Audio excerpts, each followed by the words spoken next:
All right, hello everybody, and welcome to Geopolitical Trends, where truth matters. Excited to be with you as always. I'm even more excited because my dear friend Carl Zha is here uh, for our monthly conversation. In addition to this, why I'm excited a little bit because I'm getting better, so I can talk now. So anyway, excited to be with you guys, and thank you, Carl, for being here, man. Thank you for inviting me as always, David. Of course, of course, of course. Everybody expects you in this community here because they enjoy and also learning from your knowledge and so forth. So, without further ado, we're gonna jump in because we got a lot to cover, Carl, and I like to have your insights and inputs about really a host of issues. So, I would like to start first of all with your assessment overall. How did you see and still seeing the U.S.-Israeli Iran conflict? Well, Israel did not win this round. I mean, despite a lot of people saying, "Oh, Israel clearly won because they took out the top Iranian leadership, they killed the Iranian scientists, they did more damage to Iranian infrastructure." But look, war is not won by merely numbers. War True. is won also by the will to pursue war. This is what Vietnamese understood in the war against to push the Americans out of their country. They understood that they can take more pain than the Americans. Because the Vietnam War issue is actually not an existential issue for United States. Mhm. So they would not fight as hard as the Vietnamese do. And the Vietnamese were able to, they were willing to take a lot more pain to and suffer through it in order to come to achieve their objective, which is liberation of their country. The difference between Iran and Israel is Iran is a much larger country. It actually has strategic depth. So Yeah. it's like like Iran can definitely take more pain than Israel. I mean, I use an analogy of a boxing match between with Muhammad Ali. One of the reasons Muhammad Ali is so good, not only he's stung like a bee, but he can absorb a lot of punches. He can take punishment, Yeah. and this is Israel can't. Israel, because it does not have strategic depth. All its cities are clustered together, and on top of that, Israeli economy was already on the brink of collapse because its pursuit of genocide in Gaza in last year and its aggression against Lebanon, and at this critical juncture, when Iranian missiles are raining down on Tel Aviv, on Haifa, people in Israel, they can no longer pretend they can have a normal life in Israel. And that's important because Yeah. most of the Israelis that have multiple passports, they have somewhere to go. And when the shit hit the fan, most of them will leave. And they did. And the Israeli government was trying to put a clamp down on that. Uh, but you cannot run a settler colonial country without settlers. When settlers are leaving, that's not going to work. And as the time went on, we saw that Iron Dome system and the U.S. THAAD system became increasingly ineffective because they're running out of interceptor missiles, Right. and Iranian missile barrage keep on coming. And even if the numbers they send have reduced, but more missiles are finding their target because obviously Israelis, they start to ration their interceptor missiles and decide when to use them. The issue with the missile defense is you're using bullet to shoot on the bullets. But what Yeah. if the other side decide to rain bullets from the sky like a hailstorm? Any kind of missile defense system can be overwhelmed with enough missiles. And Iran has tens of thousands of missiles. And if they keep this going, we already have saw reports from Wall Street Journal, Washington Post, etc., that says Israel will be running out of interceptor missiles in a week. This is Yeah. why Israel sue for peace. They approached Trump to ask for the ceasefire. And what Israel had tried to do in the beginning is they tried to drag the United States into the war because they know they cannot take on Iran alone by themselves. They don't have the capability for it. So there was tremendous pressure through the Israeli lobby to push the Trump administration to wage a full-on war on Iran on behalf of Israel. What Trump did, he decided, he understand going to another war in Middle East is immensely unpopular with the recent experience in Iraq, Afghanistan still fresh in American memory. Yeah. So he decided to threaten. I called this, when I had a show with Jamar Thomas a week ago, before the ceasefire took place. I said the most likely case is Trump is going to do a symbolic glancing blow against Iranian nuclear facility, and then he was going to claim victory, and then he will ask for his Nobel Peace Prize. And that's exactly what he did. Because now we know the U.S. actually have warned Iran several days in advance that, okay, we're gonna strike here. Please don't retaliate. We're gonna strike here, but it's just for show. And then same thing when Iran did retaliate against the U.S. base in Qatar. They also let the U.S. know in advance. Okay, just get your ships out of the way. We're gonna do this to satisfy our national honor. We know you said don't retaliate, but we're Iran. We're a proud nation. We gotta retaliate. So just make sure you scamper your ships. So this is all was managed. This is a managed show. And for Trump, that got kind of Israeli lobby off his back because he can claim, hey, I did my thing. I stood by Israel. And that's it. Israel, America, it's great. I did everything, and I destroyed Iran nuclear program. Give me a Nobel Peace Prize. And we know that's bogus because from satellite pictures that showed the strike on Fordo enrichment plant, they just make a couple of holes, make a couple of craters, and by math and physics, we know those bunker busters alone they could not penetrate 80 meters depth into the mountainside.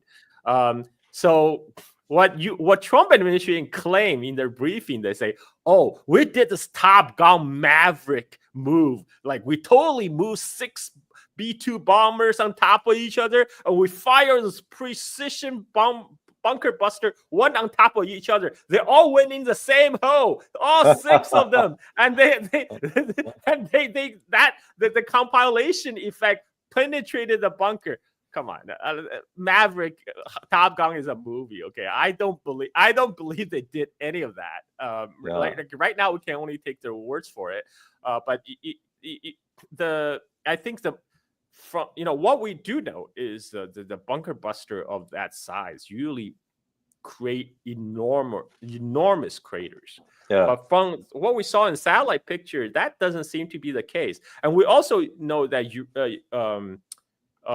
U.S. also fired Tomahawk cruise missiles from their ships, and so I suspect. I mean, I don't even know if they actually risk flying 6 B-2s into Iran because for mission. I mean, for a symbolic a glancing blow strike, it doesn't make sense to risk your precious assets, to risk a shoot down. Imagine the embarrassment if a B-2 got shot down by Iranian air defense. That would be so just be so much embarrassment. So my guess is that might not even be B-2 bombing. That might just be cruise missiles, the Tomahawk cruise missiles. And we know for sure Tomahawk cruise missiles would not be able to penetrate that depth. Anyway, this whole thing is a stage show for the public, for the Israelis,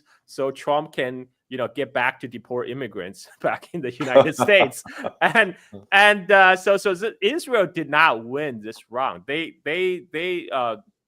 were firing off.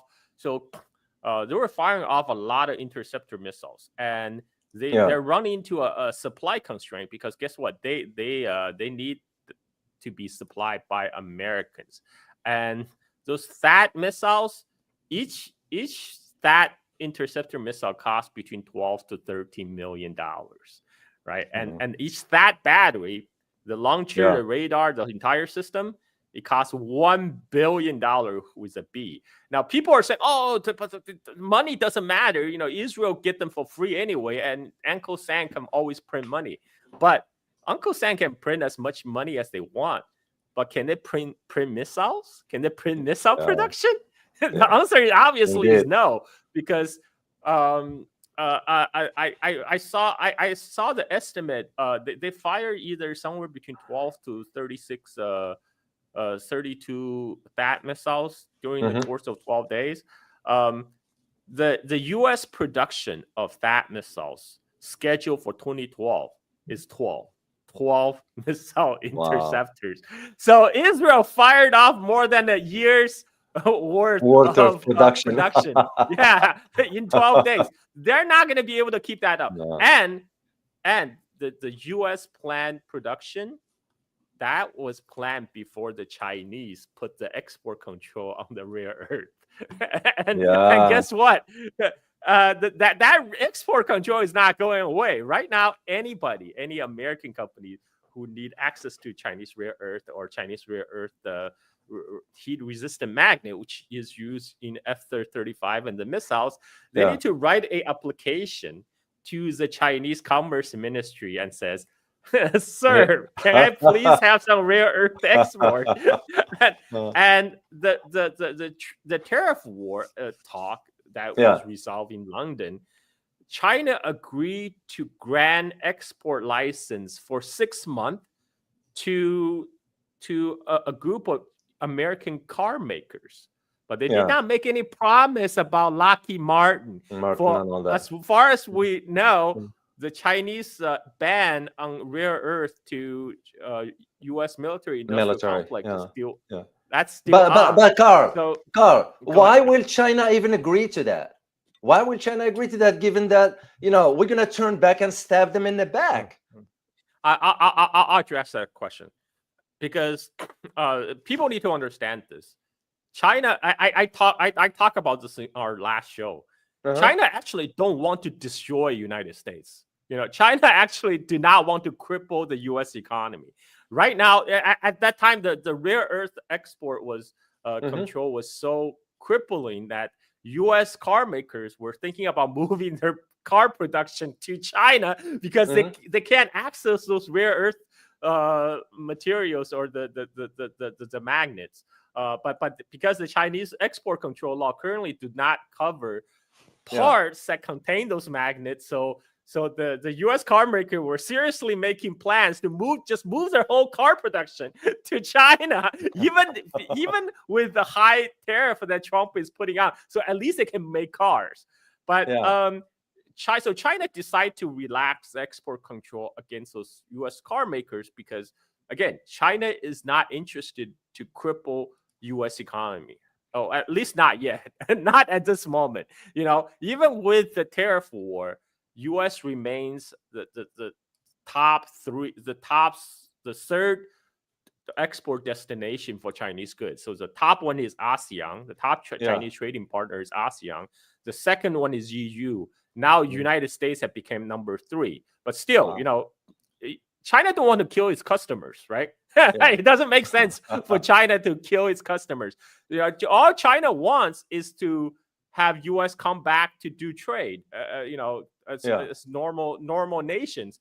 Basically, you have this is the scenario now. United States is this crazy guy, who goes to Wendy's and make a big rant like, "Oh, we're gonna war, we're gonna destroy you, we're gonna sit on a throne of Chinese skulls." That's what the U.S. Defense Secretary actually said, by the way. And the Chinese will be like, "Sir, this is a Wendy's. Just make your order for burgers and get out." and China just want to have a normal trade relationship. They're not interested in to destroy United States. Why destroy your customers? That doesn't make sense. But the export control on U.S.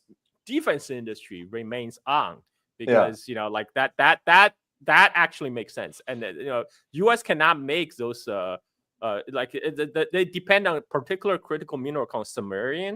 Uh-huh. Now, U.S. do have a samarian mine in Washington, but it was already closed down. And so, but they do have those mineral resources. People say, "Oh, we just gotta get rid of our environmental regulations and then and mine and drill, baby, drill. Just Yeah. mine, baby, mine."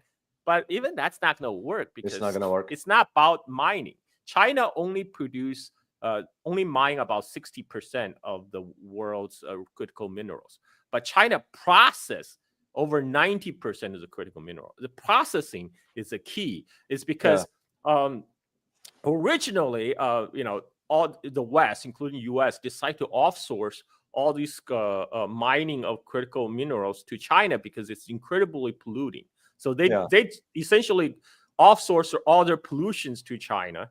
But in the 1980s and 1990s, China was very poor. So it was willing to do the dirty job, literally, to mine those minerals. But when that happened, then China decided to move up the technology tree. Mm-hmm. They move up the value chain by also building on the processing, and all the Western companies, they help China doing that because it makes sense, because there's not that much money in actually making those rare earth product. So like they're perfectly happy with China both mine and processing it.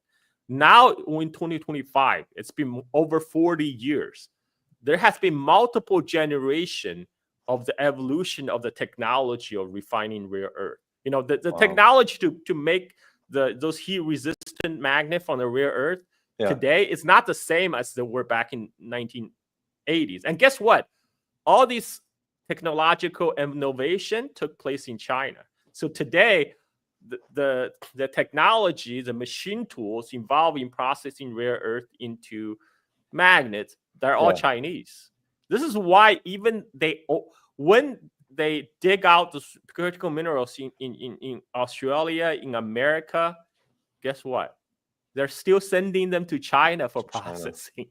Wow. because US does not have the processing capability. So this is a real chokehold that China has. And China can decide who gets them. And so China did a global ban, global export control, because they understand even if they export it to Europe or Japan, they will just set up front company to divert the supply to United States. And this is why India is complaining right now, because they got caught. They caught the stray because India is complaining China is putting the critical mineral ban on them because it's a global ban. So what China did right now is they decide to relax the export control, but only extend to civilian industries. For those critical minerals that's crucial for military application, it's still very strict. I mean, that ban hasn't been lifted. So Israel and the United States are facing a real critical supply issue. They're not able to replenish those ammunitions and missiles that's been depleted very quickly. And we know they were already low on inventory before Israel started their strike, because United States has been sending a lot of missiles to Ukraine. And then and now we're down to the point that U.S. does not have enough missiles for itself. I saw a guy on Twitter ranting, it's like, "Oh my God, why are we wasting THAAD missiles in Israel? Those precious THAAD missiles could help us defend our aircraft carriers. War against China." And I'm like, dude, you don't get it. Like, if those THAAD missiles is not effective to block out the uranium missile barrage, you have no chance against China, because compared to Iran, China have a lot more missiles, a lot more advanced missiles, and China literally makes their anti-ship ballistic missiles in lights off, automated factory run by robots, so they can make them 24/7 rolling off this assembly line. And China do not have a supply issue with the materials. They Yeah, which they is the have key. all the resources. Yeah, Yeah, they yeah, have all the resources to make those missiles, and they have all the technology to make to go burr in the missile production. It's a fantasy that U.S. think they yeah, can come from China in that way. yeah. And this also show this. I think this conflict show a couple of things. One is obviously to have a large missile force is probably very cost effective. Hmm. Drones and missiles are very cost effective. You see, I saw a video of Israeli F-16 flying in the Syrian airspace, shooting down a Iranian Shahed 139 drone, That is correct. and it was hailed as a great success. I'm like, wait a minute. That Iranian drone costs anywhere between $20,000 to $40,000. It uses literally like the motorcycle engine to power it. Iran can crank that out, no problem. Yeah, Whereas the Python missiles that Israeli use, that's a $400,000 missile. How many can you make? How, again, it's a problem. It's asymmetric warfare. yeah, You are not. This is the same issue on Ukraine. All this expensive NATO hardware is getting blown up by cheap drones that Russia made with the help of Iranian technology and Chinese parts. And this is whereas this is also because one reason is because the U.S. defense industry is yeah, it's designed not to make weapons that fight war. It's designed to make weapons that sucks the maximum amount of money from everybody else and divert it to the top 1%, to all the shareholders of Lockheed Martin, Raytheon, etc. and so So forth. the F-35 is designed to be as expensive as possible, as all those missiles as well. It's not designed for efficiency, and that's a difference between, say, Iranian and Chinese system.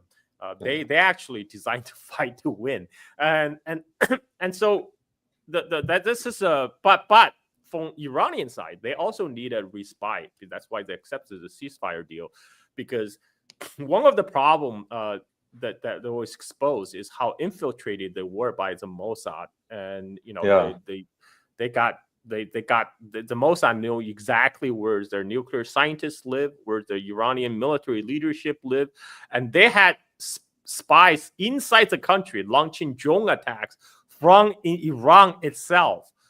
So Iran needs the time to clean the house, and another thing they need to do is they need to build up their air force and air defense system. Iran, they kind of gave up on their air force for a while because they have been under decades of Western sanction. They yeah, wouldn't, and they're so that's why Israeli Air Force had the air dominance. They were able to fly into Iran to bomb all the Iranian missile launching site, yeah. and that also reduced the amount of the missiles that Iran could send to hit Israel. And Which, then by the also, way, Carl, which, by the way, what you said was facilitated by some Arab countries. And I am in a process. By the way, guys, I will do a video separately for you, but there are Arab countries that have facilitated that particular attack on Iran. It shows you how hypocritical those Arab countries. yeah, I mean, like, first of all, like, this is all part of the plan, by the way. First they destabilized Syria. They did a regime change in Syria, so they have no problem flying over the Syrian airspace anymore. And then there's also Jordan.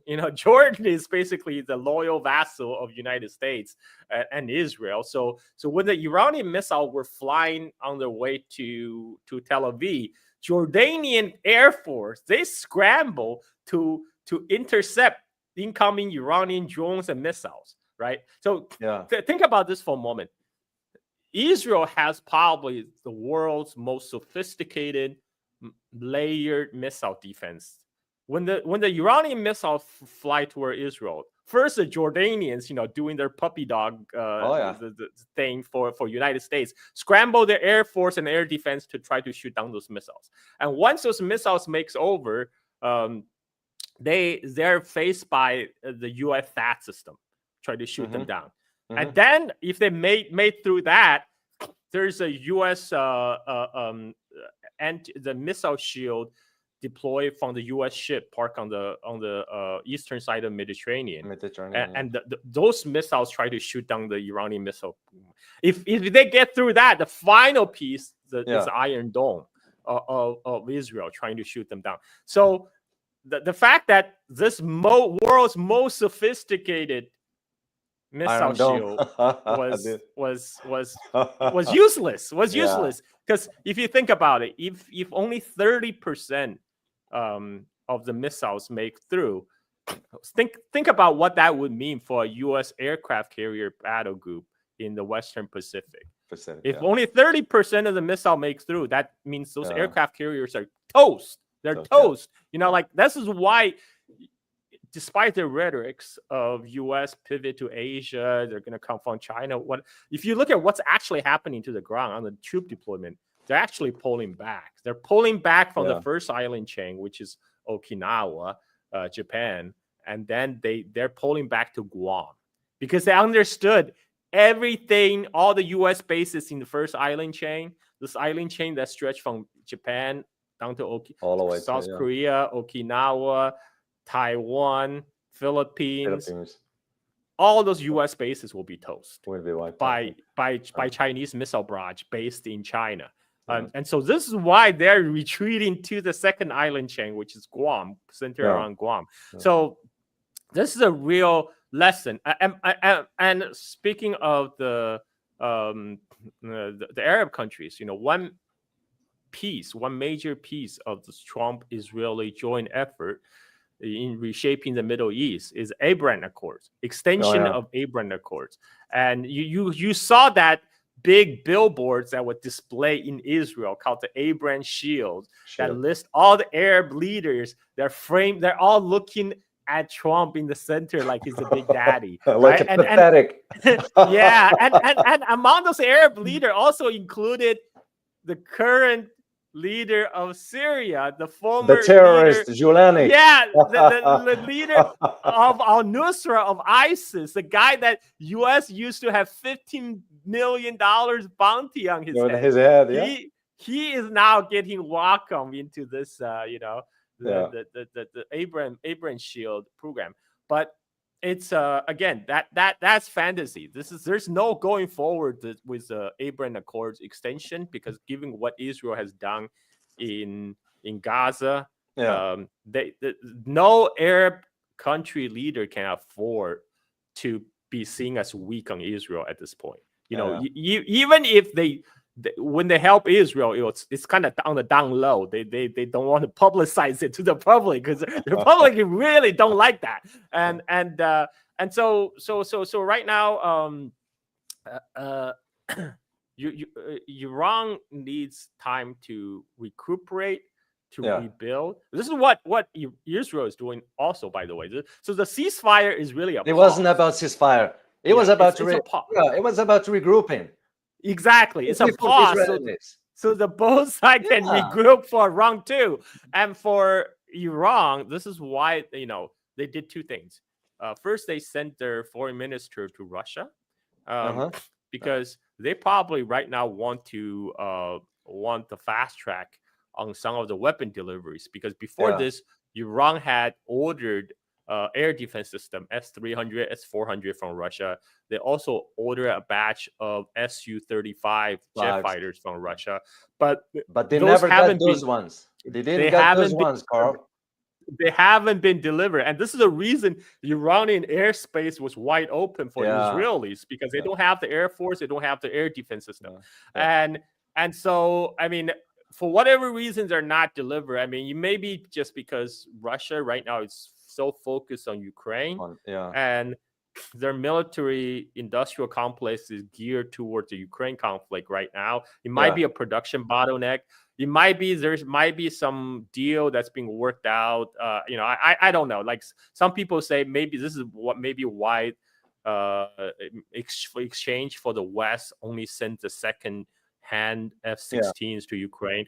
For whatever reason, there was held up of the air defense system and air force and plane delivery to Iran. Then following that, Iranian defense minister made his first trip to China. to attend the Shanghai Cooperation Organization meeting, Yeah. and Yeah. that is important because there's now many widespread talks. Iran is in talks with China to acquire J-10C fighter jets Yeah. Yeah. and Chinese defense systems, because especially after witness the aftermath of the Pakistani-Indian India. conflict That is that took correct. place recent, it Yeah. really kind of show how Chinese weapon system can Weapons. be cost Yeah. effective, because those Yeah. J-10Cs, they only cost like 40 to 50 million a piece. Yeah. It's the cheapest in its category, but they will, with the not J-10C, Iran can deal with Israel's F-16 effectively. Yeah. And No, if they were able, if the Pakistanis were able to shut down the Rafales, which Rafales for France considered one of the top in the world, yeah, and the Chinese missiles were, just zoomed at it, I make more sense for the Iranians to go ahead. And I'm not saying they should forgo about Russia, but you have a more affordable weapon from China, more technical advanced, and reliable weapon you can count on. well, I mean, they already pay for their Su-35. Russia just need to deliver them. They're still Wow, waiting well, on the that's, delivery. yeah, Yeah, they already pay for the Su-35. Their pilots have been trained on the yeah, Su-35, so they're literally just waiting for delivery. So I think right now they're probably working with Russia to trying to help, try yeah, to help fast track those delivery of those systems. And but Russia's their supplying of Iran, they also is tempered by their consideration of the Russia relationship with Israel and hmm, United States, right? Whereas China, there's less inhibition on China's parts, because people were saying, well, if China supplies, wouldn't they have to consider the diplomatic fall of supplying weapons to Iran? What about China's relationship with Israel and United States? Well, first, let's talk about United States. What relationship?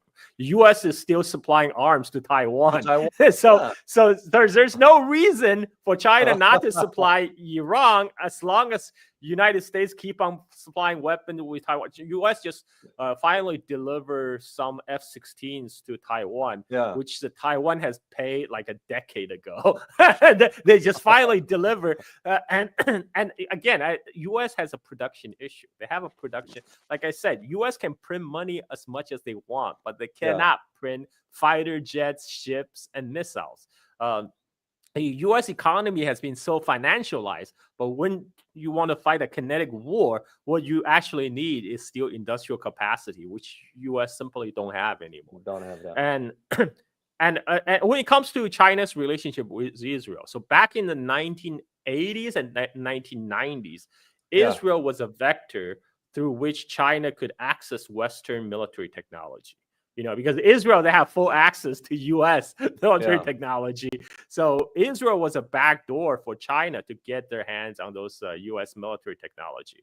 But back in around 2000, U.S. put a stop to that, which kind of goes to show maybe we can't really say Israel control United States, because on the thing that really matters to U.S. yeah, can actually put its foot down and tell Israel, no, you cannot sell weapons to China anymore, and you stop.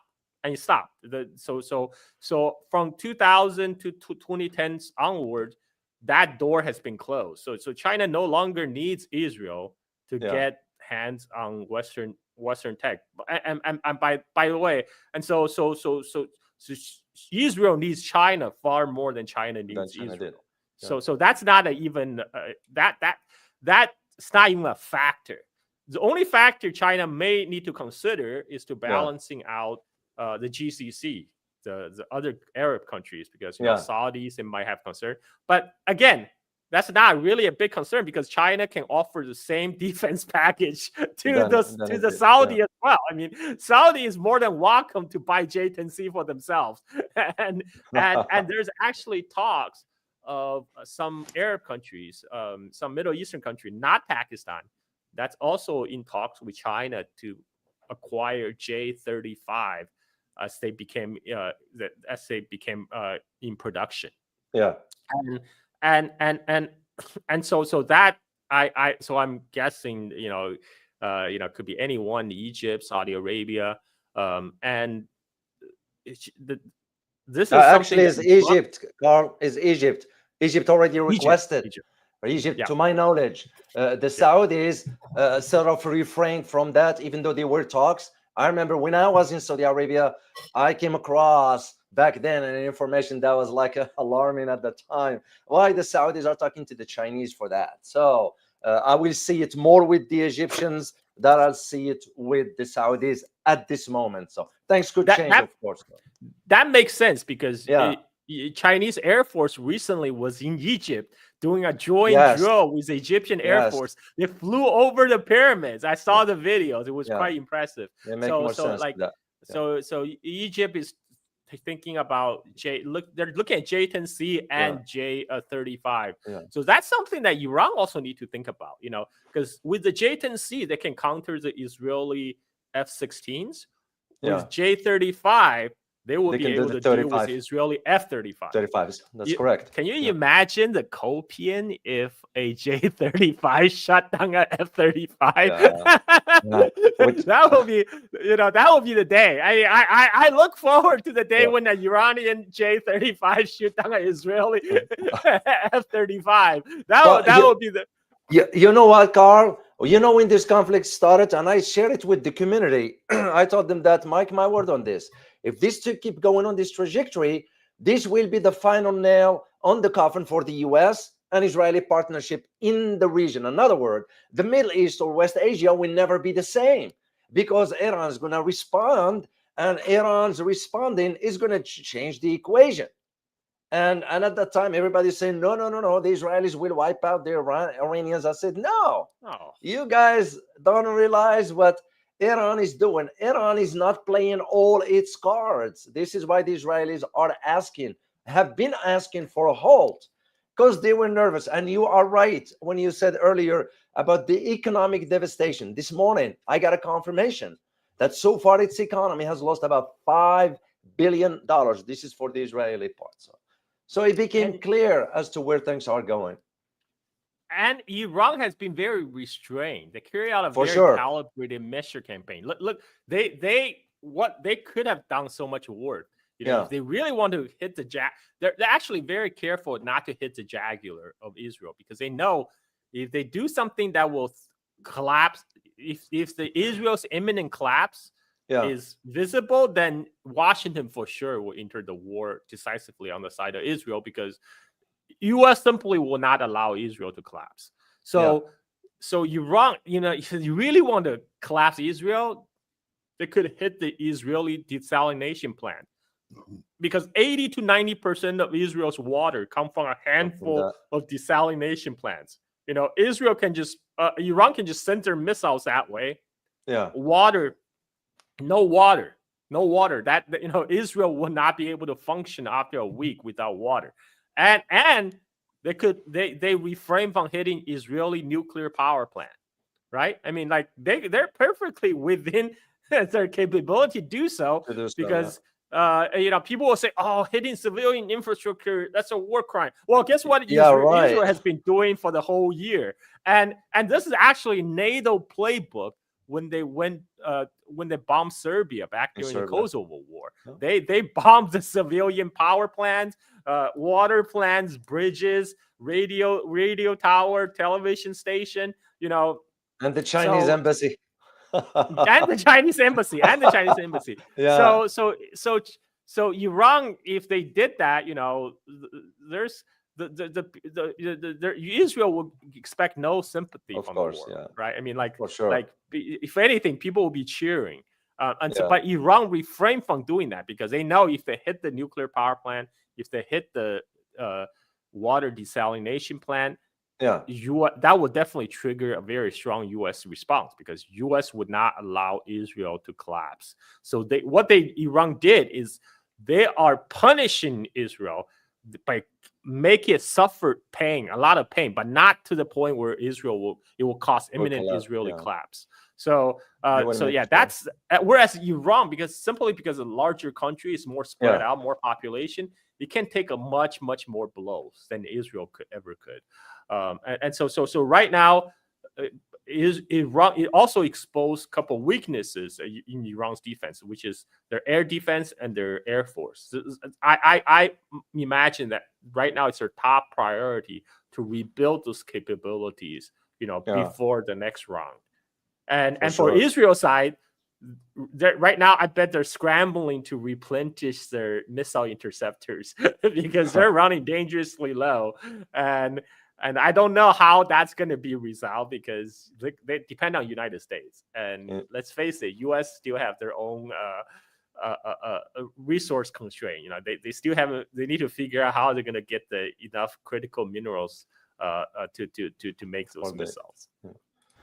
Liking this video so far? Don't just be a watcher. Go ahead and hit the like, share, and subscribe button. And don't forget to tap the bell so you will not miss any of my videos or live streams. This way, you will be supporting a channel that stands for the truth and objective reporting. The choice is yours. Thanks for your support.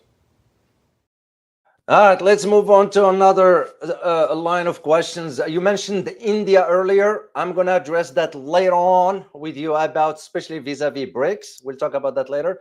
But there is one particular aspect that I want to I saved this for you, Carl, because I knew I was going to reach out to you towards the end of the month, especially when the conflict started.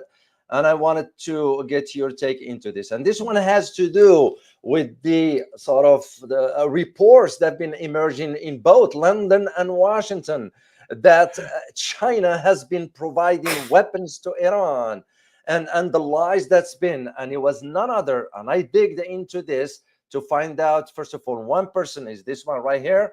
Her name is Sophia Yang. She is of a Chinese descent. She works as an international correspondent for The Telegraph. And it was a lie based on what she's saying. Basically, what she was saying is that there were a flight coming out of China to Iran, a cargo planes carrying weapons and so forth. First of all, I did track some flights that goes on a weekly basis, and they make stop in Turkmenistan.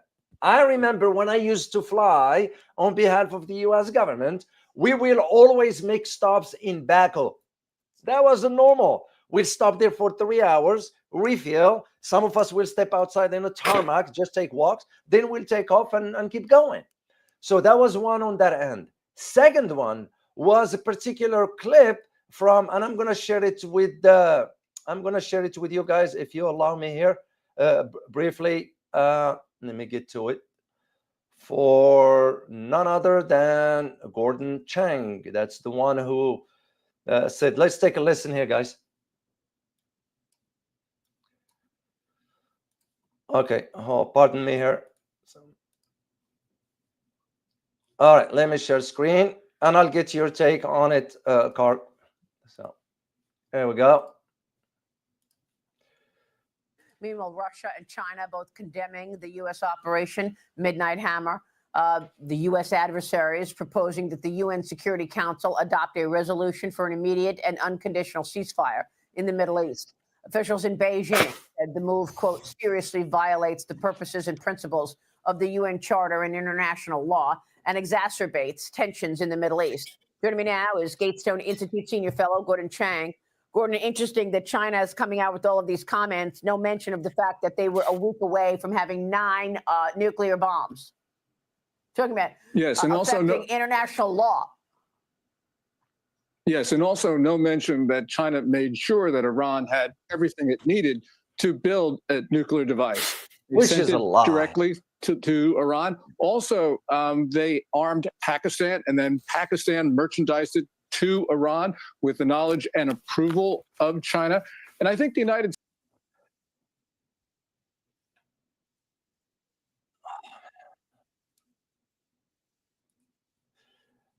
That's a lie. That is a lie. First of all, Iran was never closer to having 9 bombs. Second, China never authorized or even talked to the Pakistanis to send or give any nuclear, whatever. Here is what I want to get your take on, Carl, is when you see reports coming from Washington, like this one, and the reports by Sophia Yang on the Telegraph. By the way, guys, I'm gonna put the link for you in the chat box, and you can read the article yourself later on. So when you see stuff coming like this, what does it signal to you? What does it tell you? Well, it tells me the U.S. have a China derangement syndrome, right? Like you have articles like saying like U.S. need to win this war in Middle East against Iran because of China, because 89% of Iranian oil goes to China, so this will hurt China by cutting them off on cheap Iranian oil. This is all crazy talk. Well, first of all, let me address the Sophie Yang piece.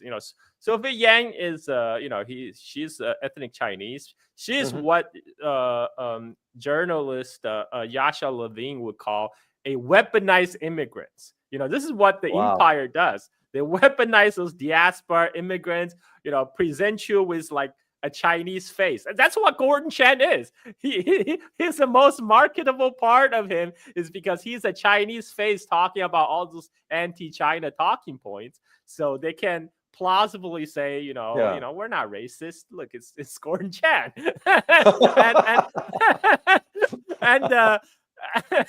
And Gordon Chang has been failing upward since 2001 when first he published Coming Collapse of China. He has been updating the dates on that coming part for and about the collapse of China. I've been hearing it for over a decade now. I mean, for Gordon Chang, it's almost a quarter of century, right? He did that in 2001, and you're right. The flight was a regular flight from China that makes one stop in Turkmenistan and on its way to Luxembourg. That is correct. And everybody, like people actually had to verify that. They even find the flight number and everything. Yeah, it was just a regular flight, like a passenger flight. Nothing mysterious about it. And again, they're trying to paint this is kind of the U.S. derangement syndrome. Now U.S. based all its foreign policies based on opposing China, containing China, whether it's in Middle East, Africa, Ukraine. You see all these talks about we must win in Ukraine to stop China from taking over Taiwan, right? I mean, like this is nuts. And but you know what? The prevalent internet meme in China is that Gordon Chang is actually a Chinese spy. His job is to spread disinfo to Americans, so that Americans will consistently underestimate China because he keep on saying China will collapse. And but this Gordon Chang is selling the typical right-wing talking point. China is simultaneously collapsing and yet threatening, right? This is like literally like a fascist talking point about their enemy. The enemy is always both collapsing and threatening at the same time. And that's what they say about China. It has no relationship to reality. So China, for its part, it's right now. It's obviously China do not want Iran to fail. Let's make that clear. China do not want Iran to fail the same way China do not want Russia to fail. This is the reason why China is taking in more than 89% of Iranian oil export, even though Iranian oil is under international sanction. And the way this was achieved is by, this is by the so-called dark fleet. These unregistered ships, they will go to Iran, they load up the ship, and they change their load and unload in some other location, like in some Southeast Asian countries, and then they rebrand those oil as coming from elsewhere, from Malaysia or Indonesia, and they send them to private independent refineries in China, mostly locally in Shandong province. Now, those private independent refineries, sometimes called the teacup refineries, they do that because they are willing to risk a U.S. sanction for the margin because they get the Iranian oil at a 15% discount. And for them, that's enough margin for them to risk sanction. And those private Chinese refineries, because their market is China, they don't have much exposure overseas. So U.S. sanction can't touch them because all their transaction is done in Chinese yuan. So U.S. financial sanction that doesn't impact them. Their customer is Chinese. They're selling in China. They conduct their business in yuan, and so that's where 89% of Iranian oil goes. How it ends up in China. But if Chinese government really wants to, they could easily shut that down. But they didn't. They chose look the other way. Even though those independent private refinery actually compete with China's state-owned oil companies, because they're actually competitors. For the state-owned oil company like Sinopec, they probably want to shut down those operations because they're competing with them. But China decided to look the other. Chinese government is looking the other way, allowing those private refiners to take Iranian oil because they understand this is a very important lifeline for Iran. So that's how China supports, just like the same way China supported Russia. But China would not flying weapons into Iran in the middle of the conflict. I mean, a lot of people are saying, oh, why didn't China and Russia do more to help? First of all, you don't need to speak on behalf of Iran. If Iran need help, they can ask help.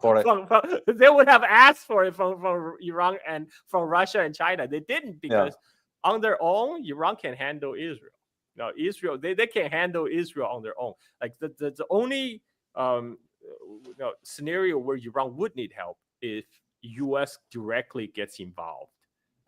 Then, but before that happened, it's like there's Iran is not in a hurry to get help from they're not panicking. They're like the problem is a lot of the BRICS and the multipolarity supporters, they get easily spooked and panic because they in their mind they still think US is this powerful Captain America, invincible, that will stomp on all our position. But you need to understand, US is just like any other country. They also operate under resource and supply constraint, and there's real serious resource constraint on the U.S. empire at the moment when they're essentially involving a two-front war. There's still a proxy conflict that's raging in Ukraine right now, and the fact that they had to shuffle around their air defense system from Ukraine to Israel tells you they do not have resources for a two-front war,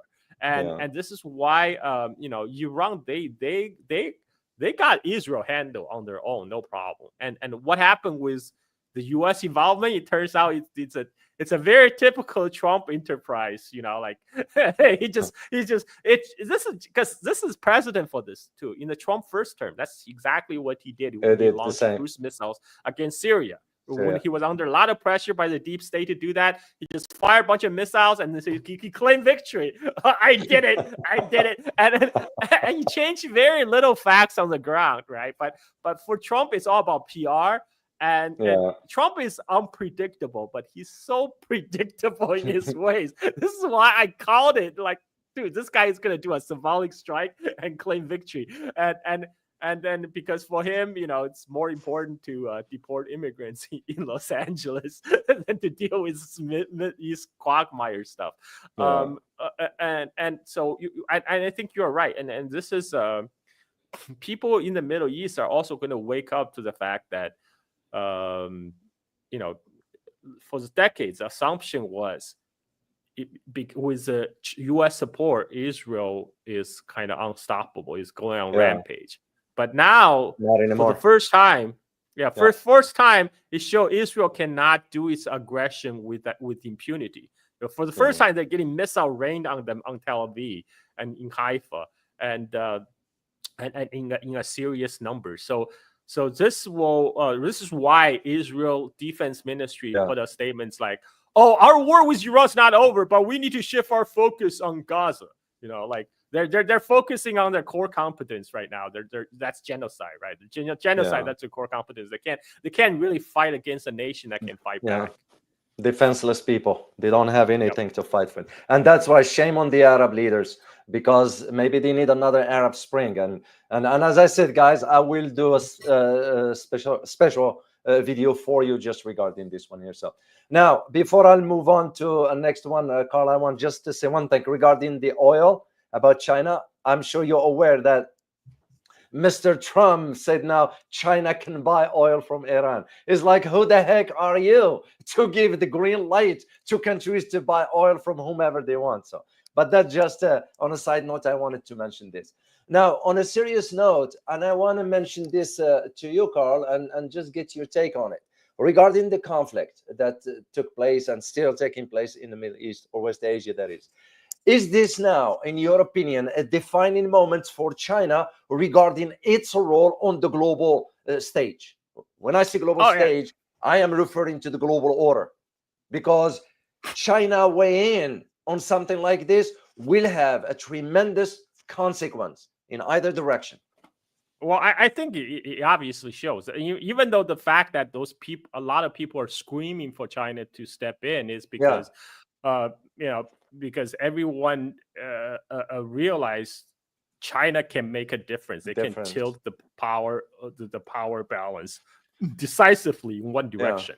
And this is why people say, oh, why did Xi Jinping deviate from Deng Xiaoping's policy? Deng Xiaoping's policy had been hide your strength, bide your time. Why is China suddenly abandon that? I'm like, look, when you are the world's largest producing power, where are the world's largest manufacturing superpower, where can you hide? How can you pretend you are like a helpless third world country? You can't hide your strength, because your strength is plenty obvious for everyone to see. And right now, China is progressing all fronts in technology, in the military hardware, in economy. This is why there's a lot of panic in Washington, because they really see China threatening the dominant U.S. position worldwide. But all the response, they try to put a stop to that, try to stop China's progress, hasn't worked. And this is why they keep on giving airtime to people like Gordon Chan, because Gordon Chan tells them fairy tales that they like to hear, which is China is collapsing. It's this terrible, bad China that's very threatening, that's trying to do harm to us. But don't worry, they're collapsing. And because Gordon Chan tells them what they want to hear. This is why he has been, on CNN, on Fox News for 24 years, even though none of, he has suffered no real world consequences for all his bullshit, because even though he turned out to be wrong years after year, just because he is selling copium. That's what US excels right now. The only one area where US still lead China in the production is the production of copium. Wow. That's very, very interesting. Even in my days in Washington, and I was like, what is this guy spewing nonsense? And I was like, even the argument I made back then, Carl, and I kid you not, I still have a good friend still alive that I talked to back in 1991 when I started a conversation, and I said, do people in Washington aware of what lies ahead in the next 25 years? They're like, what are you talking about? I was like, you don't see what's coming, do you?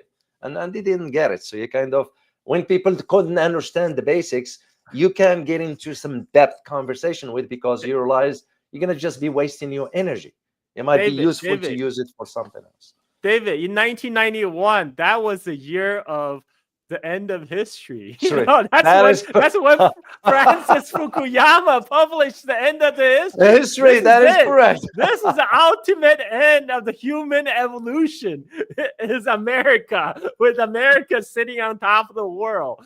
That's what people seriously bought into. Back then it was But again, that was also a comforting fairy tale, and now we're just seeing that right now. Yeah. You know what surprised me of all this? Like the likes of Fukuyama and even Gordon Chang, they don't have the audacity nor the courage to come forward and say, you know what, I was wrong, or I am wrong. I mean, we all make mistakes. You know, you could have your analysis sometimes off, not to a degree, but you know what you're talking about. But when you make a mistake, it's a sign of courage when you step forward and say, you know what, I made a mistake. My assessment was off. But not to keep spewing the lies, which that's why it didn't make sense to me when they said about the lie is how Gordon Chang makes rent. You know, that's how he gets paid. Well, that's a he's pathetic getting way paid for that. That is a pathetic way, Carl. You know, better find something decent instead of just lying about all that stuff. So anyway, I want to tackle one last thing before I'll check if there's, by the way, guys, if you have any question for Carl, I will answer some super sticker questions. If you have one for Carl, we'll take that one. But let me share this screen here, Carl, and I want to take your insight on it. Take a look here. This, it says, Xi to skip BRICS meeting because Brazil to host state dinner for Modi. I am floored when I read this the first time that Brazil has lost its mind by hosting a state dinner for India, which didn't make any sense to me whatsoever. I mean, you know, this is bilateral relation between Brazil and India, and I think it's China is not that petty. Okay, for China is not that petty. They will not cancel a visit by a leader just because of something like that. This is actually reminding me what India did recently at the Shanghai Cooperation Organization.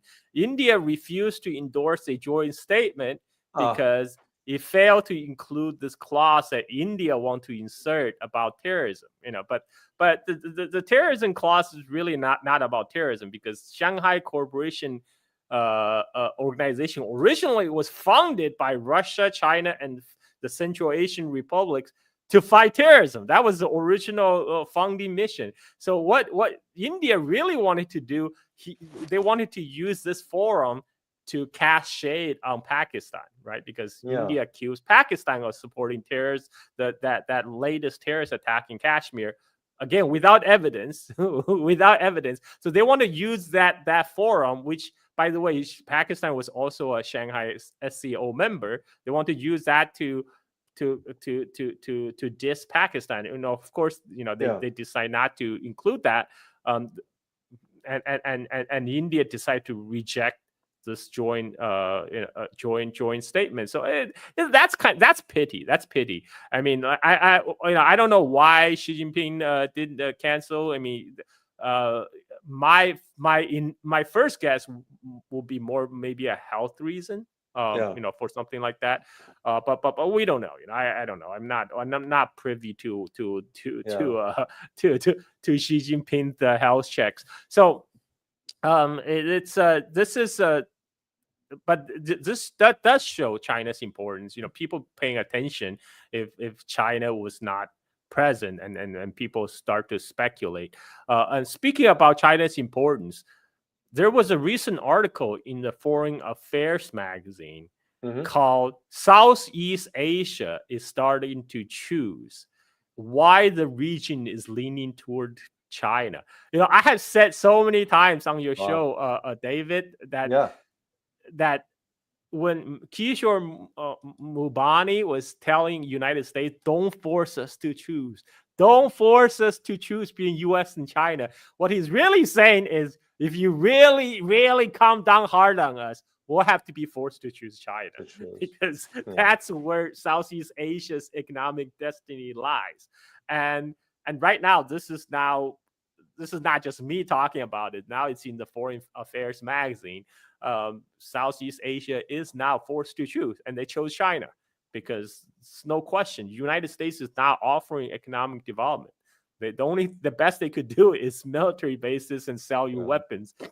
And for a lot of the Southeast Asian countries right now, economic development is the top priority.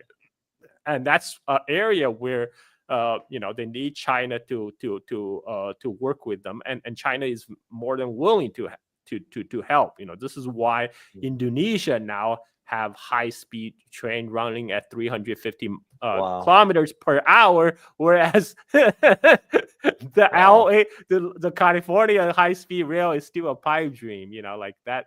That's not the California high-speed rail was planned around the same time when the Chinese high-speed rail system. I remember this because back in 2008, I lived in Los Angeles. I was dating a Japanese woman who worked at the Japanese consulate in Los Angeles, and her job was to host a Japanese businessman who came to LA to discuss with the government of California on Japanese participation in the high-speed rail project. Well, 2008, that's when China will first start building their high-speed rail. Look at the difference. That's for sure. Well, speaking of that about the South Asia shift and so forth, for what Kishore was mentioning, also my good friend Dr. Dashan Fang, he was in a panel. He was a moderator in a panel, and this one they were talking about the tectonic shifts in the global talent chain. We're talking about even technology. And I couldn't agree more that, as they wrote, and I quote here, there is no doubt with the convoluted 21st century geopolitical and geoeconomic landscape, there is no doubt technology and geopolitics are impacting Asian higher education, both its landscape and operations. So they are moving into the direction. By the way, guys, if you are interested in watching this video, I'm going to put it for you in the chat box here. You can check it out later on. Very, very informative to give you an idea why we have a problem here in America now with the exodus of the brains. A lot of scientists of Chinese descent are returning back to China. A lot of people are considering leaving. I am one of those in the plan to consider teaching in China, not in the US, not in Europe. I've kind of made up my mind on that. So just a matter of time. But there is this massive exodus of the brains that is now moving. I think it's becoming clear, Carl, where things are headed. So it's just the way it is. And there is no other way of expressing it. The question that I've always wondered, how will the United States deal with this new change in the global order? China is at the top, whether we like it or not. It just matters now of whether we're going to cooperate with China or whether we're going to go into a fight. Well, it became clear we couldn't defeat the Houthis. What makes us think we're going to defeat the Chinese? The Chinese also became clear to them. We can see now what we can do to the Americans if they ever, because it became clear. So choice is ours now, I believe so. Final word, Carl. I'll give you the last word before I'll take some questions from the audience here. How do you see this play out regarding the changes in the Middle East, but mainly how do you see the role of China in really guiding? Because we are already in a multipolar order. There is no if. We are already in it. And how do you see the role of China into navigating this new trajectory? Well, you see that already. Even Saudis, they're hedging, right? They're hedge. I mean, Saudi has one of the closest ties with the United States traditionally. That was the foundation of the petrodollar, but they're the ones that's hedging. But all the talks about them talking to Chinese buying weapon system right now, I think that's just a way to remind Washington, say like, look, we have options. If you don't take account of our position, we can still turn to China. So they're still using China as kind of bargaining chips for their relationship with Washington. But China is already becoming much more important in this region, and I think in other Southeast Asia, it's already the only country in Southeast Asia that that still prefer United States is at least at the top level, leadership level, is only country is Philippines. Philippines is the only country that stood out. Yeah. But the rest of Southeast Asia has already kind of chosen their side. And U.S., despite its talks about pivot to Asia, we're talking about pivot to East Asia. It's all rhetorics. If you look at the actual military deployment, they're already retreating. United States is already retreating from the first island chain to the second island chain. If you like take a historical perspective, back in 1970s, during the height of Vietnam War, the whole South China Sea was American lake back then. Because U.S. had military bases in the Philippines, in Vietnam, on both sides of South China Sea, and United States actually stayed 2 aircraft carrier group permanently in South at that time, on permanent year-round rotation in South China Sea, and this was that's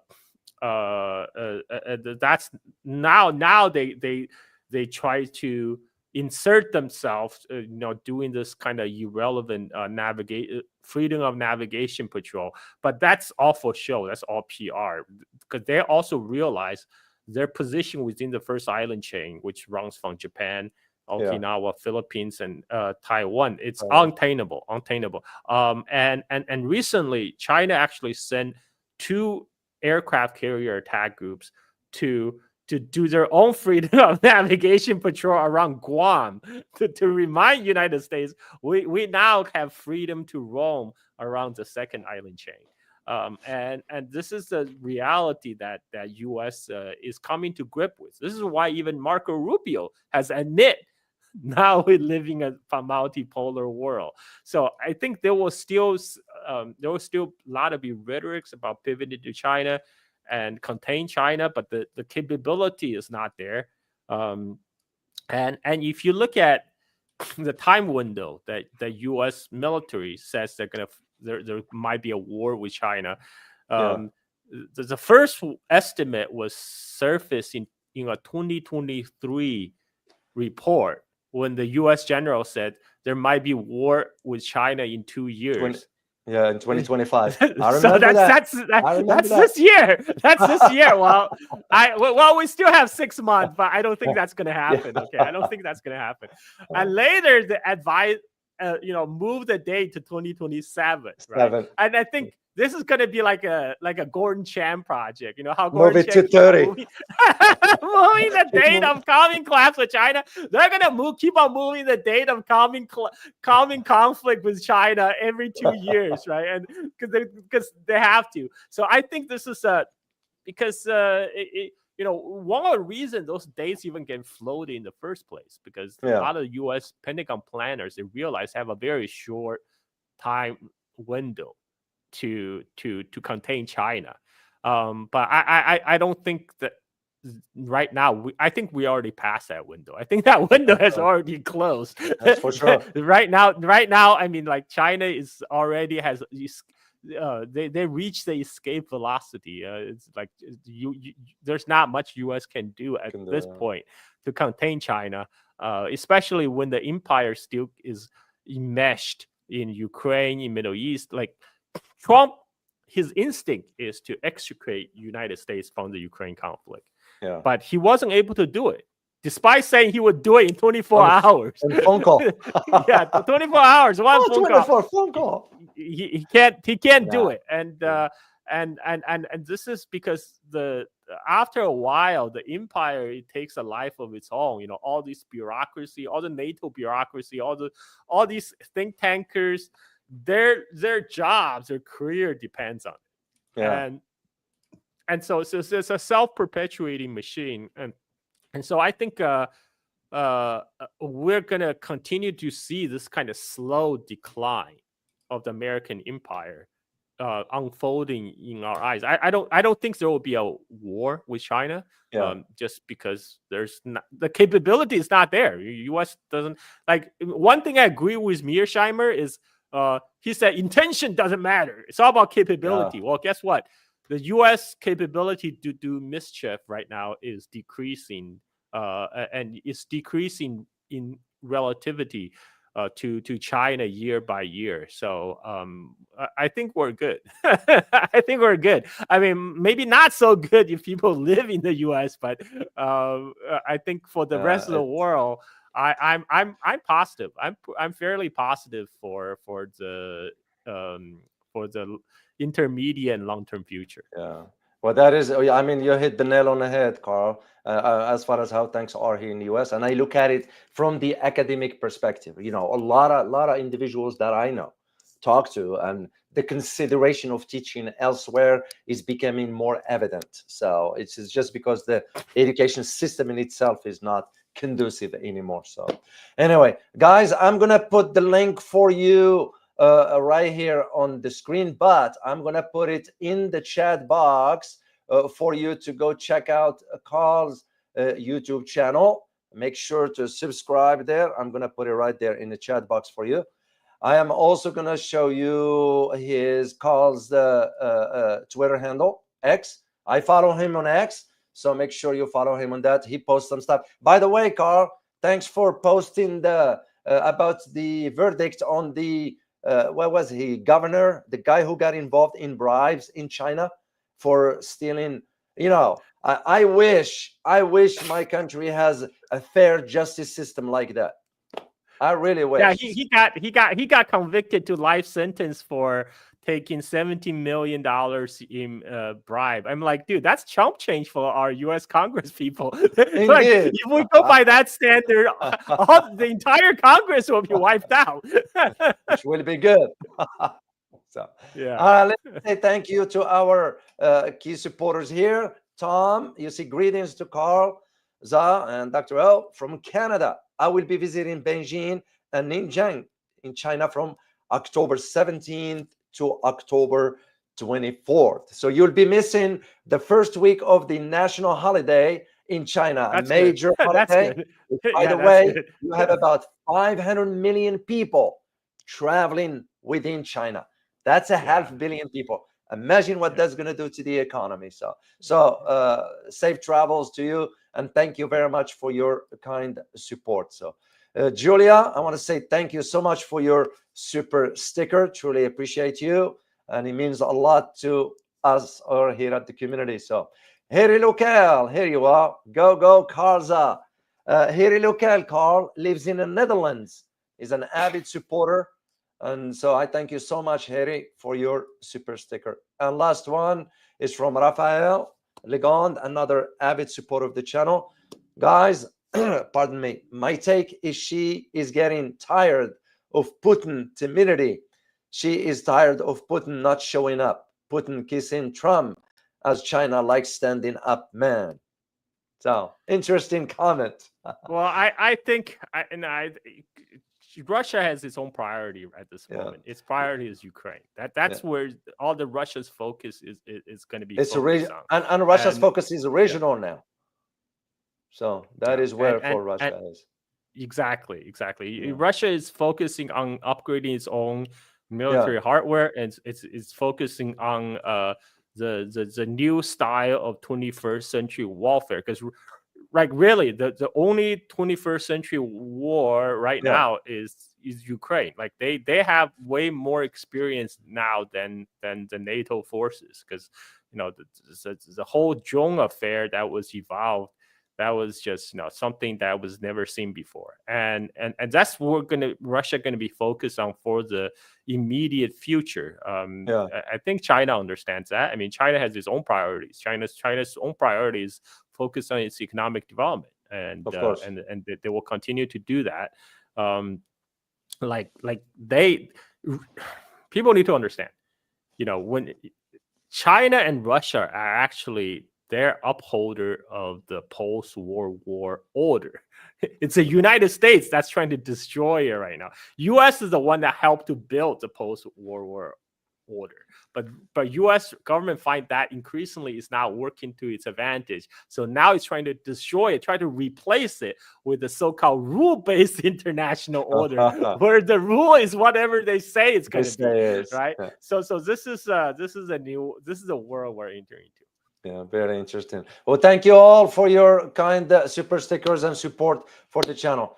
Carl, I can't thank you enough, my friend, for really carving out time for us here to share your knowledge with the community. They always get excited once they know you're coming, and they know by now the end of the month is time with Carl Zha.